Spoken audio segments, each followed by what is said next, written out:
मुसीबत की घड़ी में आखिर कौन निभाने वाला है ईरान से दोस्ती? कौन कौन से मुस्लिम देश साथ देने वाले हैं ईरान का इजराइल के खिलाफ जंग में? और क्या होगा इजराइल और ईरान के बीच बढ़ती हुई इस जंग का परिणाम? दोस्तों, 1 अप्रैल को सीरिया के ईरानी दूतावास पर हुए हमले के बाद ईरान और इजराइल के बीच युद्ध शुरू हो गया है। वहीं दूसरी तरफ ईरान ने भी आधी रात में इजराइल पर मिसाइलें और ड्रोन बरसाकर इस हमले का जवाब दे दिया है, जिसकी वजह से मिडिल ईस्ट के देशों के बीच लगातार तनाव बढ़ता ही जा रहा है।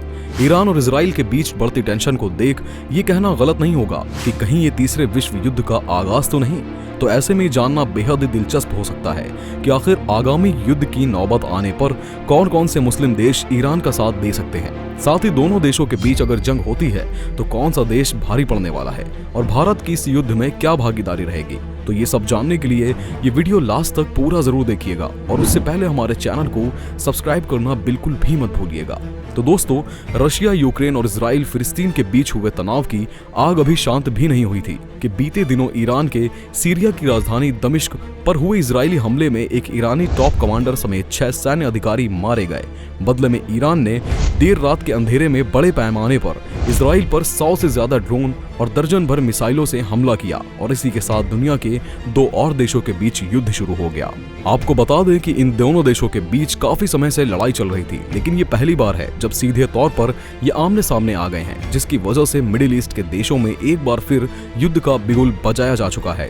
तो ऐसे में ईरान के साथ इजराइल की लगातार बढ़ रही तनातनी की वजह से एक सवाल खड़ा हो रहा है कि अगर मिडिल ईस्ट में युद्ध छिड़ता है तो ईरान के साथ कौन से मुस्लिम देश खड़े होंगे, क्योंकि ईरान एक मुस्लिम देश है और सऊदी अरब मुस्लिमों का आका कहा जाता है। तो भले ही ईरान की मिडिल ईस्ट के सबसे बड़े मुस्लिम देश सऊदी अरब से टेंशन रही हो, लेकिन सऊदी अरब समेत कई अरब मुल्क हमेशा से ही उसके साथ कंधे से कंधा मिलाकर खड़े रहते हैं। तो ऐसे में यह अंदाजा लगाया जा रहा है कि अगर ईरान की इजराइल के साथ जंग होती है तो इराक, सीरिया, लेबनान, तुर्की, कतर, जॉर्डन जैसे अरब मुस्लिम मुल्क ईरान के पक्ष में खड़े नजर आएंगे, क्योंकि जॉर्डन ने तो पहले ही ऑफिशियली तौर पर यह घोषणा कर दी है कि वो हर हाल में ईरान का ही साथ निभाएगा। और सऊदी अरब और दुबई जैसे खड़ी देश इजराइल पर हुए ड्रोन हमले में भी ईरान का साथ निभा चुके हैं। तो आगामी समय में भी ये देश ईरान के साथ ही खड़े नजर आने वाले हैं।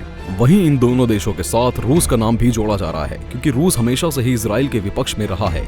वहीं अभी कुछ समय पहले जब रशिया और यूक्रेन के बीच युद्ध अपने चरम पर था तो पूरी दुनिया के खिलाफ जाकर ईरान ने ही रशिया की मदद की थी और ईरान के सस्ते और मददगार हथियारों की बदौलत यूक्रेन में इतनी तबाही का मंजर देखने को मिला था। ऐसे में पुतिन ने पहले ही ऐलान कर दिया था कि आगामी समय में भी वो ईरान का भरपूर साथ निभाएंगे। और दूसरी तरफ रूस और अमेरिका की दुश्मनी भी किसी से छुपी हुई नहीं है और वो कहावत तो सभी ने सुनी होगी कि दुश्मन का दुश्मन अपना दोस्त।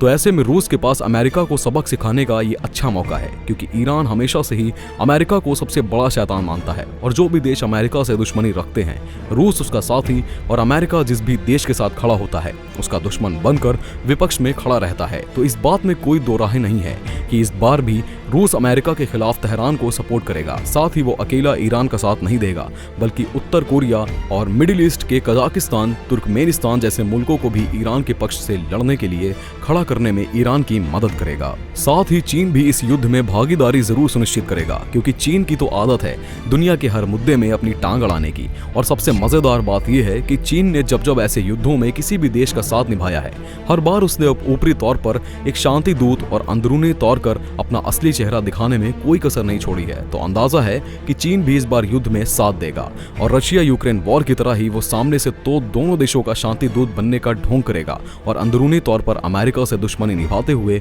रशिया और ईरान का ही साथ देगा। और अगर अब तालिबान की बात की जाए तो तालिबान अमेरिका का दुश्मन शुरुआत से ही रहा है और ईरान का पड़ोसी देश भी है। तो ये बात जग जाहिर है कि इजराइल फिलिस्तीन जंग में जिस तरह तालिबान लगातार इजराइल के खिलाफ जहर उगलने वाले बयान दिए जा रहा था, उसी तरह इस बार भी तालिबान ईरान से अपना पड़ोसी धर्म निभाते हुए इजराइल के विपक्ष में ही खड़ा नजर आएगा। लेकिन ये साफ तौर पर नहीं कहा जा सकता कि तालिबान युद्ध में हथियारों सहित ईरान का साथ निभा पाएगा, क्योंकि एक लंबे अरसे से अफगानिस्तान में चल रही जंग के चलते फिलहाल तालिबान के हालात किसी भी जंग में उतरने के लायक नहीं है। वहीं अपनी नई सत्ता में आने के बाद तालिबान भारत से भी नजदीकियां बढ़ाने में लगा हुआ है। ऐसे में खुले तौर पर ईरान का साथ देकर वो अपने पैर पर कुल्हाड़ी बिल्कुल नहीं मारेगा। अब रही बात पाकिस्तान की, तो पूरी दुनिया जानती है कि पाकिस्तान भले ही हमेशा से मुस्लिम देशों का हितैषी बनकर घूमता रहा हो, लेकिन इस वक्त पाकिस्तान खुद फटे हाल है। वहीं दूसरी तरफ इजराइल फिलिस्तीन वॉर में भी पाकिस्तान ने कोई भूमिका नहीं निभाई थी, तो शायद इस बार भी पाकिस्तान अपना मुंह बंद ही रखेगा। अब यहाँ सबसे बड़ा सवाल ये भी उठता है कि अगर जंग छिड़ती है तो भारत आखिर किसका साथ देगा और भारत का इस युद्ध को लेकर आखिर क्या पक्ष रहेगा। तो दोस्तों, आपको बता दें कि भारत हमेशा से उन मुल्कों में शामिल रहा है जो हमेशा से जंग के हालात में किनारा करने की नीति अपनाते हैं और अनुमान है कि ऐसा ही इस युद्ध में भी देखने को मिल सकता है, क्योंकि भारत के इजराइल और ईरान दोनों ही मुल्कों के साथ अच्छे रिश्ते हैं और भारत दोनों में से किसी भी देश के साथ एक जंग की वजह से अपने रिश्ते बिगाड़ना बिल्कुल भी मंजूर नहीं करेगा। तो ऐसे में कहा जा रहा है कि अगर जंग होती है तो भारत तटस्थता के रास्ते पर चलते हुए दोनों मुल्कों से शांति बरतने की अपील कर सकता है, लेकिन हथियारों के साथ वो किसी भी देश के साथ खड़ा नहीं होगा। तो अब बात की जाए इजराइल का साथ देने वाले देशों की, तो एक तरफ जहां ईरान को मिडिल ईस्ट के देशों का समर्थन मिला है, वहीं इजराइल को पश्चिम देशों का मजबूत समर्थन हासिल है। पिछले साल 7 अक्टूबर को चरमपंथी संगठन हमास के हमले के बाद से ही अमेरिका, ब्रिटेन और जर्मनी जैसे देश इजराइल के साथ खड़े हैं और उसकी मदद कर रहे हैं। नाटो में भी अमेरिका सहित करीब 14 पश्चिमी देश इजराइल का सपोर्ट करते हुए पिछले साल अक्टूबर के महीने में संयुक्त राष्ट्र महासभा में गाजा के समर्थन में हुए युद्ध विराम के प्रस्ताव को खारिज करके साबित कर चुके हैं और हमेशा की तरह ही इजराइल अमेरिका के बिना किसी भी युद्ध को नहीं लड़ेगा। तो इस बार भी रूस और ईरान का सबसे बड़ा दुश्मन अमेरिका ही इस युद्ध में इजराइल का सबसे बड़ा समर्थक बनकर उभरा है। आपको बता दें कि साल 1948 में भी इजराइल को मान्यता देने वाले पहले देशों में से एक अमेरिका ही था। और ताज़ा खबरों की बात की जाए तो हालिया हमले में इजराइल के साथ साथ अमेरिका ने भी ईरान के ड्रोन को मार गिराया है। साथ ही आर्थिक रूप से भी अमेरिका इजराइल को मदद मुहैया कराता रहता है। तो निश्चित तौर पर कहा जा सकता है कि युद्ध भले ही ईरान और इजराइल का हो, लेकिन इस बार फिर से रशिया और अमेरिका का सामना ही एक दूसरे से होता दिखाई देगा।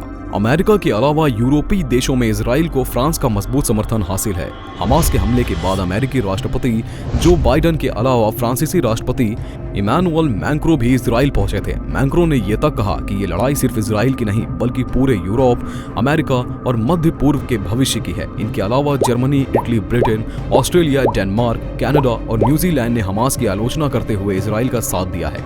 तो ये कहना गलत नहीं होगा कि आगामी समय में हमें एक बार फिर दुनिया दो हिस्सों में बटी हुई दिखाई देगी और दुनिया में रूस, यूक्रेन और इजराइल, फिलिस्तीन जैसे हालात देखने को मिलेंगे। खैर दोस्तों, इस युद्ध के बारे में आपकी क्या राय है और आपको दोनों देशों में कौन सही और कौन गलत लगता है, कमेंट करके जरूर बताएं। और अगर आज की वीडियो पसंद आई हो तो वीडियो को लाइक करें, चैनल को सब्सक्राइब करें और ऐसे ही और वीडियोस देखने के लिए हमारे साथ बने रहें।